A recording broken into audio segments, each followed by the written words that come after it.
Hi friends, welcome to SRIS academy.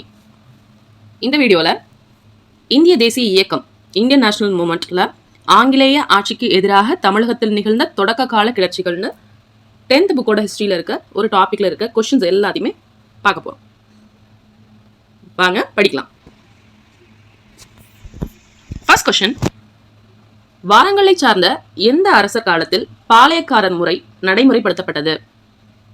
பாளையக்காரன் முறைன்னு ஒன்று இருந்தது, ஓகேவா? அதாவது ஒரு ராணுவம் இல்லை ஒரு சிற்றரசு, ஒரு ராணுவ முகாம், அதை தான் பாளையம் அப்படின்னு சொல்லுவாங்க. அந்த பாளையங்களை நிர்வகிக்கிறவங்கள தான் பாளையக்காரர் அப்படின்னு சொல்கிறாங்க. இவங்க நிதி, இந்த வரி வசூல் பண்ணுறது, நீதி, நிர்வாகம், இது எல்லாத்தையுமே பார்த்துக்குவாங்க. அரசு காவல் இல்லை படிக்காவல் அப்படின்னு சொல்லுவாங்க அவங்க செய்கிற வேலையை. ஓகே, கொஸ்டின் வரலாம். இந்த பாளையக்காரர் முறைன்னு இருக்கு இல்லையா, இந்த முறையை இந்தியாவில் பொதுவாக ஃபர்ஸ்ட் அறிமுகப்படுத்தினது யாரு அப்படின்னு பார்த்தீங்கன்னா வாராங்கலை சார்ந்த அரசர். யாரு? பிருத்விராஜ், ராஜா தொடர்மால், பிரதாபருத்ரன், ராஜா மான்சிங். ஆன்சர் பிரதாபருத்ரன். வாராங்கலை சேர்ந்த காக்கத்திய பேரரசன் பிரதாபருத்ரன் தான் இந்த பாளையக்காரங்கிற முறையை அறிமுகப்படுத்தினவர். ஓகேவா? நெக்ஸ்ட் கொஸ்டின் போகலாம். தமிழகத்தில் பாளையக்காரன் முறையை அறிமுகப்படுத்தியவர் யார்? ஃபர்ஸ்ட் பார்த்தது பாளையக்காரன் முறையை ஃபர்ஸ்ட் கொண்டு வந்தவங்க யாருன்னு பார்த்தோம். தமிழகத்தில் அதை யார் முதல்ல அறிமுகப்படுத்தினாங்க அப்படின்னு பார்த்தீங்கன்னா பூலித்தேவரா, கட்டபொம்மன், விஸ்வநாத நாயக்கர், மருது சகோதரர்கள். மதுரையை சேர்ந்த விஸ்வநாத நாயக்கர் இவர் தான் தமிழகத்தில் பாளையக்காரன் முறையை அறிமுகப்படுத்தியவர். நெக்ஸ்ட் கொஸ்டின், 1529 மதுரை நாயக்கராக பதவியேற்று விஸ்வநாத நாயக்கரின் அமைச்சரோட பெயர் என்ன? இந்த பாளையக்காரன் முறையை கொண்டு வந்தாருன்னு சொன்னாலே விஸ்வநாத நாயக்கர் அவரோட அமைச்சரோட உதவினால தான் அந்த முறையை கொண்டு வந்திருப்பாரு. ஸோ அவரோட அமைச்சர் யாரு? ஒண்டி வீரன், அரியநாதர், மருதநாயகம், தாண்டவராயர். ஆன்சர் அரியநாதர். விஸ்வநாத நாயக்கரோட அமைச்சர் பெயர் அரியநாதர். நெக்ஸ்ட் கொஸ்டின், இந்த பாளையங்கள்லாம் இருந்துச்சு இல்லையா, அந்த மொத்த பாளையங்கள் தமிழகத்தில் எத்தனை இருந்துச்சு? தமிழகத்தில் இருந்த மொத்த பாளையங்களின் எண்ணிக்கை எத்தனைன்னு கேட்குறாங்க. 62, 63, 73, 72. ஆன்சர் 72. தமிழகத்தில் மொத்தம் 72 பாளையங்கள் இருந்துச்சு. இந்த 72 பாளையங்களும் அந்த திசையை வச்சு கிழக்கு பாளையங்கள், மேற்கு பாளையங்கள் அப்படின்னு பிரிக்கப்பட்டுச்சு.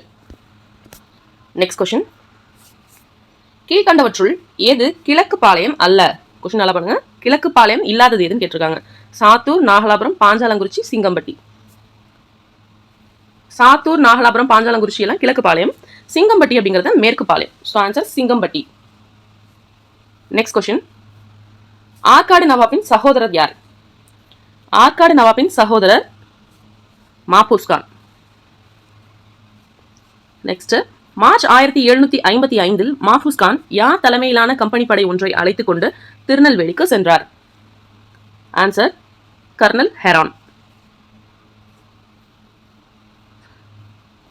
இவர்களில் யார் பூலித்தேவருக்கு ஆதரவு அளிக்கவில்லை? ஹைதர் அலி, பிரெஞ்சுக்காரர்கள், திருவிதாங்கூர் மன்னர், இவங்க எல்லாருமே பூலித்தேவருக்கு சப்போர்ட் பண்ணவங்க. ஸோ பூலித்தேவருக்கு ஆதரவு அளிக்காதது யாரு அப்படின்னு பார்த்தீங்கன்னா ஆன்சர் சிவகிரி பாளையக்காரர். 9th கொஸ்டின், பூலித்தேவரின் 3 முக்கிய கோட்டைகளான நெற்கட்டும் செவல், வாசுதேவநல்லூர், பனையூர் ஆகியவற்றை யூசுப் கான் கைப்பற்றிய நாள். யூசுப் கான் அப்படிங்கிறவர் மருதநாயகம் அப்படின்னு அழைக்கப்பட்டாரு. கான் சாஹிப் அப்படின்னு அழைக்கப்பட்டவர். அவர் பூலித்தேவரோட 3 கோட்டைகளை கைப்பற்றிய நாள் என்னைக்கு அப்படின்னு சொல்லி கேட்குறாங்க. 1761 மே 16 தான் answer. Option A. Next question, Yusuf Khan நம்பிக்கை துரோக குற்றம் சுமத்தப்பட்டு எந்த வருடம் ஆங்கிலேயர்களால் தூக்கிலிடப்பட்டார்? ஆங்கிலேயருக்கு சப்போர்ட் பண்ணிட்டு இருந்த யூசுப் கானுக்கு திரும்ப நம்பிக்கை துரோக குற்றம் செலுத்திருக்காங்க. ஸோ அவரை எந்த வருஷம் தூக்கில் போட்டிருக்காங்க அப்படின்னு பார்த்தீங்கன்னா 1764. நெக்ஸ்ட் கொஸ்டின், பூலித்தேவர் நெற்கட்டும் செவலை மீண்டும் கைப்பற்றிய ஆண்டு? Same year 1764. ஏன்னா யூசுப் கான் தான் பூலித்தேவரோட 3 கோட்டையை கைப்பற்றிருப்பாரு. அவர் இறந்ததுக்கு அப்புறம் அந்த வருடமே பூலித்தேவர் மீண்டும் அந்த கோட்டைகளை கைப்பற்றுறார். 1764. நெக்ஸ்ட் கொஸ்டின், 1767 பூலித்தேவர் யாரால் தோற்கடிக்கப்படுகிறார் அப்படின்னு கேட்குறாங்க. Captain Campbell. பூலித்தேவரின் படைப்பிரிவுகளுக்கு தலைமை ஏற்று இருந்தவர் ஒண்டி வீரன். ராமநாதபுரம் அரசரான செல்லமுத்து சேதுபதி வேலு நாச்சியாருக்கு என்ன உறவு முறை? வேலு நாச்சியாரோட அப்பா தான் செல்லமுத்து சேதுபதி. ஸோ வேலு நாச்சியாரோட தந்தை. சிவகங்கை மன்னரான முத்துவடுகநாதர் வேலு நாச்சியாருக்கு என்ன உறவு முறை? முத்துவடுகநாதர் சிவகங்கை மன்னர், இவர் வேலு நாச்சியாரோட கணவர். நெக்ஸ்ட் கொஸ்டின், வெள்ளச்சி நாச்சியார் என்பவர் வேலு நாச்சியாருக்கு என்ன உறவு முறைன்னு கேட்குறாங்க. வெள்ளச்சி நாச்சியாருங்கிறது வேலு நாச்சியார் அவர்களோட மகள். வேலு நாச்சியாரோட அப்பா பேரு செல்லமுத்து சேதுபதி, ராமநாதபுர அரசர். வேலு நாச்சியாரோட கணவர் பேரு சிவகங்கையோட மன்னரான முத்து வடுகநாதர். அவங்க பொண்ணு பேரு வெள்ளச்சி நாச்சியார். 1772 ஆற்காடு நவாப் யாருடன் சேர்ந்து காளையார் கோயில் அரண்மனையை தாக்கினார்? இந்த காளையார் கோயில் அரண்மனைங்கிறது முத்து வடுகநாதரோடது. அவரை தாக்கி அவரை கொலை பண்ணிடுவாங்க 1772 வருஷத்துல. கர்னல் பான்ஜோர் அவரும் ஆற்காடு நவாப்பும் சேர்ந்து தான் காளையார் கோயில் அரண்மனை தாக்குறாங்க. ஸோ இந்த சம்பவத்தினால முத்து வடுகநாதர் இறந்ததுக்கப்புறம் அவங்க மகளோட தப்பிச்சு போறாங்க வேலு நாச்சியார். ஓகேவா? தனது மகளோடு தப்பிச் சென்ற வேலு நாச்சியார் திண்டுக்கல் அருகே உள்ள விருப்பாட்சியில் 8 ஆண்டுகள் யாருடைய பாதுகாப்பில் வாழ்ந்தார்? ஆன்சர் கோபால நாயக்கர். வேலு நாச்சியாரின் சார்பில் ஹைதர் அலிக்கு ஆங்கிலேயரை தோற்கடிக்கும் பொருட்டு 5000 காலாட்படைகளையும் 500 குதிரை படைகளையும் அனுப்பும்படி அவருக்கு கடிதம் எழுதிய இராணுவ தலைவர் யார்? ஹைதர் அலிகிட்ட படைபலம் கேட்டு கடிதம் எழுதினவர் யாரு அப்படின்னு பாத்தீங்கன்னா ஆன்சர் தாண்டவராயர். வேலுநாச்சியாருக்கு வேண்டிய உதவிகளை வழங்குமாறு ஹைதர் அலி ஆணையிட்ட அவரது திண்டுக்கல் கோட்டையை சேர்ந்த படைத்தலைவர். ஸோ லெட்டர் போடுறாங்க. வேலுநாச்சியாரோட வீரத்தை பார்த்து வியந்த ஹைதர் அலி அவங்களுக்கு இந்த படை உதவிலாம் செய்யுங்கன்னு சொல்லி திண்டுக்கல் கோட்டையோட படைத்தலைவரை வந்து சொல்றாங்க. படைத்தலைவர்கிட்ட அவர் யாருன்னு கேட்குறாங்க. சையது. 1780 தனக்குத்தானே நெருப்பு வைத்துக் கொண்டு அப்படியே சென்று பிரிட்டிஷாரின் ஆயுத கிடங்கில் இருந்த அனைத்து தளவாடங்களையும் அழித்தவர். இவங்க வேலுநாச்சியாரோட ஃப்ரெண்டு. இவங்க பண்ணதுதான் வந்து வேலுநாச்சியாருக்கு ரொம்ப உதவியா இருந்துச்சு. அவங்க சிவகங்கையை திரும்ப மீட்கிறதுக்கு குயிலி அவங்க தான் அவங்களே நெருப்பு வச்சுக்கிட்டு ஆயுத கிடங்கு அழிக்கிறாங்க. வீரபாண்டிய கட்டபொம்மனின் தந்தை பெயர் ஜெக வீரபாண்டியன். வீரபாண்டிய கட்டபொம்மன் பாஞ்சாலங்குறிச்சியின் பாளையக்காரராக பொறுப்பேற்ற வயது அவரோட 30வது வயதுல பாஞ்சாலங்குறிச்சியோட பாளையக்காரராக பொறுப்பேற்கிறார். 1781 கம்பெனியாருடன் நவாப் ஏற்படுத்திக் கொண்டிருந்த உடன்படிக்கையின்படி வசூலிக்கப்பட்ட வரியில் எத்தனை பங்கு நவாப்பிற்கும் அவரது குடும்பத்திற்கும் ஒதுக்கப்பட்டது? 1/6 பங்கு, 1/6. கட்டபொம்மனிடமிருந்து வசூலிக்க வேண்டிய நிலவரி நிலுவையானது 1798 ஆண்டு வாக்கில் எத்தனை பக்கோடாக்களாக இருந்தது? கட்டபொம்மன் நிலவரி பாக்கி வச்சிருந்தாரு. எவ்வளவு வச்சிருந்தாருன்னா 3310 பக்கோடாக்கள். ஸோ இந்த பாக்கி இருக்குங்கிறதுக்காக கட்டபொம்மனை தன்னை வந்து சந்திக்குமாறு ராமநாதபுர ஆட்சியர் ஜாக்சன் ஆணை பிறப்பித்த நாள் எது? இந்த தேதியில வந்து என்ன பாருங்கன்னு சொல்லி கட்டபொம்மன் கிட்ட ஜாக்சன் ஆணை போட்டிருக்காரு. அது என்னைக்கு? Question number 26. 1798 ஆகஸ்ட் 18 இந்த தேதியில வந்து தன்னை பார்க்க சொல்லி ஜாக்சன் ஆர்டர் போட்டிருக்காரு. ஆனா கட்டபொம்மனை வந்து அவரை பார்க்கவே அலோவ் பண்ணல. ஆக்சுவலா அவர் ரொம்ப அவமரியாதை செஞ்சிருக்காரு. அது போக வந்து பாத்தீங்கன்னா குற்றாலம், ஸ்ரீவில்லிபுத்தூர் அந்த இடங்கள்லாம் கூட போய் பார்க்க ட்ரை பண்ணியிருக்காரு. ஆனால் அலோவ் பண்ணல. அதே மாதிரி பார்க்க வந்த அன்னைக்குமே ஒரு 3 மணி நேரம் நிற்க வச்சு அவமரியாதை செஞ்சிருக்காரு ஜாக்சன் வந்து வீரபாண்டிய கட்டபொம்மன் அவர்களை. ஸோ வீரபாண்டிய கட்டபொம்மன் ஜாக்சனை ராமநாதபுரத்தில் என்னைக்கு சந்திச்சார் ஃபைனலா அப்படின்னு பார்த்தோம்னா 1798 செப்டம்பர் 19. ஆகஸ்ட் 18 வர சொல்லியிருக்காங்க. ஆனால் இவ்வளோ நாள் கேப் விட்டு செப்டம்பர் 19 தான் அவரால் பார்க்கவே முடிஞ்சு. கட்டபொம்மனின் அமைச்சர் பெயர் என்ன? சிவசுப்பிரமணியனார். ஸோ சந்திக்க போயிருப்பாங்க. அந்த இடத்துல வந்து இவங்க கைது பண்ண போகிறாங்கன்னு தெரிஞ்சு கட்டபொம்மனும் சிவசுப்பிரமணியனாரும் தப்பிப்பாங்க.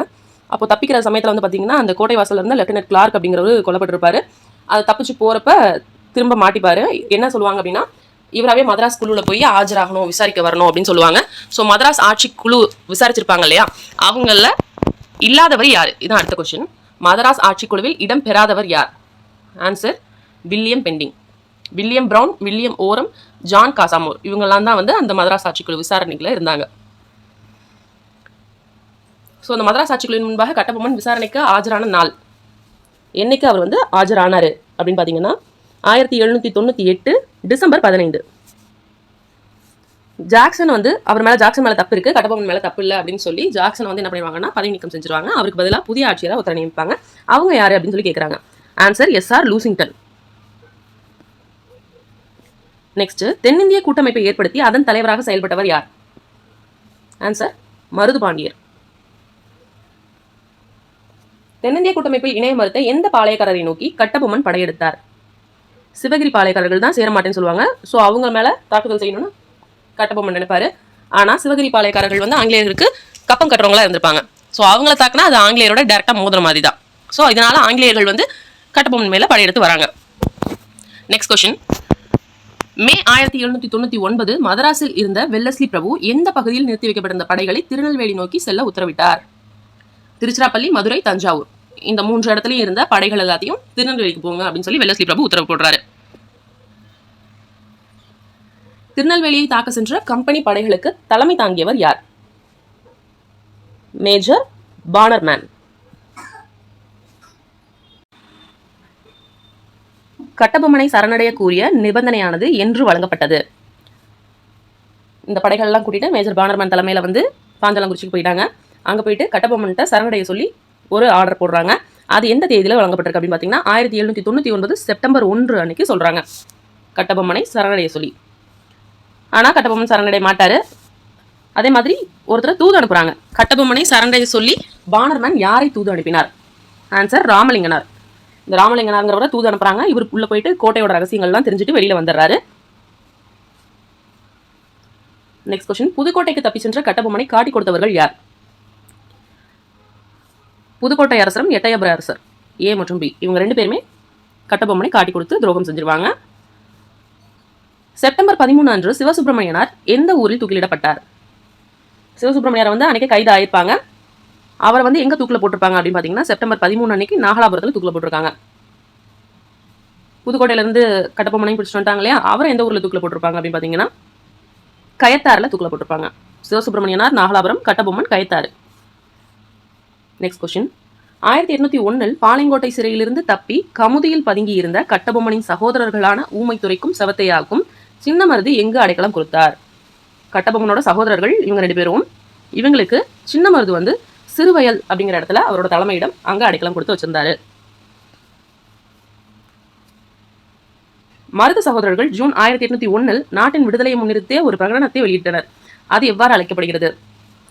திருச்சிராப்பள்ளி பிரகடனம் அப்படின்னு அழைக்கப்படுது. இது எங்கெல்லாம் ஒட்டியிருந்தாங்க அப்படின்னு பார்த்தீங்கன்னா நவாப்போட கோட்டை முன்சுவர்களையும் ஸ்ரீரங்கம் கோயில் இருக்குல்லையும் அதோட சுற்றுச்சுவர்களையும் வந்து ஒட்டியிருக்காங்க. ஆங்கிலேயருக்கு எதிராக செயல்படணும் அப்படின்னு சொல்லிட்டு கிட்டத்தட்ட ஒரு 20,000 நாட்களை கூட வந்து அவங்க ஒன்று சேர்த்துட்டாங்க. இது திருச்சிராப்பள்ளி பேரறிக்கை அப்படின்னு அழைக்கப்படுது. ஸோ ஆங்கிலேயருக்கு எதிராக செயல்பட்டதுனால மருது சகோதரர்களும் தூக்கிலிடப்படுறாங்க. 1801 அக்டோபர் 24 அன்றைக்கு மருது சகோதரர்கள் திருப்பத்தூர்ல தூக்கிலிடப்படுறாங்க. 1801 நவம்பர் 16 ஊமைத்துறையும் செவத்தையாவும் பிடிபட்டு எங்க அவர்களது தலை துண்டிக்கப்பட்டது அப்படின்னா அவங்க ஊரான பாஞ்சாலங்குறிச்சியிலேயே வந்து அவங்களோட தலை துண்டிக்கப்படுகிறது. கலகக்காரர்களில் எத்தனை பேர் பிடிக்கப்பட்டு மலையாவின் பினாங்கிற்கு நாடு கடத்தப்பட்டனர்? இந்த மருது சகோதரர்களோட சேர்ந்து எல்லாம் கலகம் பண்ணாங்க இல்லையா, இவங்கள எத்தனை பேர் வந்து மலையாவோட பினாங்கிற்கு நாடு கடத்தப்பட்டாங்கன்னா 73 பேர். இந்த பாளையக்காரன் முறையை முடிவுக்கு கொண்டு வரதுக்காக 1801 ஜூலை 31 ஏற்பட்ட உடன்படிக்கையோட பெயர் என்ன அப்படின்னு கேட்குறாங்க. கர்நாடக உடன்படிக்கை. தீர்த்தகிரி என்று அழைக்கப்பட்ட தீரன் சின்னமலை பிறந்த வருடம் என்ன? 1756. ஒரு கோட்டையை எழுப்பிய தீரன் சின்னமலை அவ்விடத்தை விட்டு வெளியேறாமல் ஆங்கிலேயரை எதிர்த்து போராடிய இடம் ஓடாநிலை. 1805 ஜூலை 31 அன்று 1805 ஜூலை 31 அன்று எந்த கோட்டையின் உச்சியில் தீரன் சின்னமலை அவர்கள் தூக்கிலிடப்பட்டார்? சங்ககிரி கோட்டையில தூக்கிலிடப்பட்டிருக்காரு தீரன் சின்னமலை. வேலூர் புரட்சி நடைபெற்ற ஆண்டு 1806. கீழ்கண்டவற்றுள் எது பிரிட்டிஷாரின் ராணுவத்தில் சிப்பாயாக பணியாற்றிய இந்திய வீரர்களுக்கான மனக்குறைகள்? குறைவான ஊதியம் வழங்கப்பட்டது மற்றும் 1805 ஏற்பட்ட பஞ்சம், பதவி உயர்வுக்கான வாய்ப்புகள் குறைவாக இருந்தது, சமூக மற்றும் சமய நம்பிக்கைகளுக்கு ஆங்கிலேய அதிகாரிகள் குறைவான மதிப்பளித்தது. இவை அனைத்தும் அவர்களுக்கு இருந்த மனக்குறைகள். அதுபோக புதிய தலைப்பாகை ஒன்று அணிய சொல்லி வற்புறுத்தப்பட்டாங்க.